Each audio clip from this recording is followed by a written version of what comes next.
नमस्कार दोस्तों, Bhojpuri power star Pawan Singh का इस साल तो बोलबम सॉन्ग अभी तक नहीं आया है, लेकिन बहुत ही जल्द आप सही के सामने देखने के लिए मिल जाएगा। और बोलबम का सॉन्ग का अपडेट चाहिए तो आप हमारे चैनल पर विजिट कर सकते हो, जाइए और बहुत सारे पवन सिंह का जो भी बोलबम सॉन्ग का मतलब शूटिंग चल रहा है या फिर क्या है, कब आने वाला है, वो सारा कुछ उस वीडियो में आप लोग को मिल जाएगा। और भाई इस वीडियो में हम लोग बात करने वाले हैं पावर स्टार पवन सिंह के टॉप 5 मतलब भोजपुरी बोलबम सॉन्ग के बारे में कि मतलब कौन कौन सा बोलबम सॉन्ग है जी जो मतलब भाई मिलियन तो कह नहीं सकते, 50 मिलियन प्लस, 100 मिलियन प्लस ऐसा ऐसा गाना है जो कि बोलबम में है।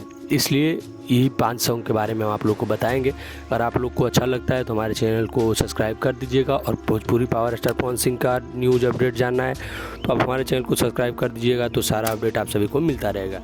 चलिए भाई अब वीडियो को के ऊपर बात कर लेते हैं कि 5 सॉन्ग ऐसा ऐसा कौन कौन सा है तो भोजपुरी में हिट है बोलबम सॉन्ग पावर स्टार का।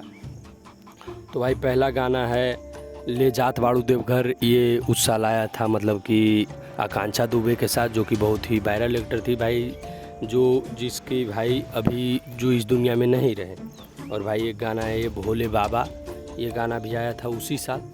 और भाई एक गाना है नमः शिवाय, ओम नमः शिवाय, जो कि भाई बहुत ज़्यादा हिट है पवन सिंह का, 3-4-5 साल पुराना यह गाना और बहुत ही ज़्यादा हिट है। और भाई एक गाना है महादेव के दीवाना, ये मतलब 2 साल पहले आया था यह गाना महादेव के दीवाना, और बहुत ही हिट हुआ था भाई। और एक गाना है भाई है गेरुआ ओढ़निया, जो कि भाई स्मृति सिन्हा के साथ आया था और बहुत ही ज़्यादा हिट किया था यह गाना, बहुत ही ज़्यादा बजा था भाई। तो यह 5 गानों के बारे में जानकर आपको कैसा लगा, और अगर आप नहीं सुने तो जाकर ज़रूर सुन लीजिएगा। और भाई इस साल का भी बोलबम सॉन्ग बहुत ही जल्द आप लोग को देखने के लिए मिलेगा, तो आप हमारे चैनल को सब्सक्राइब कर लीजिएगा, तो सारा अपडेट आप सभी को हम देते रहेंगे कि कब आएगा, कब नहीं आएगा, कब शूटिंग चल रहा है या फिर कब अपडेट पोस्टर कुछ भी आता है तो आप सभी को सबसे पहले जानकारी देने का प्रयास करेंगे। बाकी भाई अगर अच्छा लगा वीडियो तो चैनल को सब्सक्राइब कर लीजिएगा, और अपडेट भी जाना है तो चैनल को सब्सक्राइब कर लीजिएगा।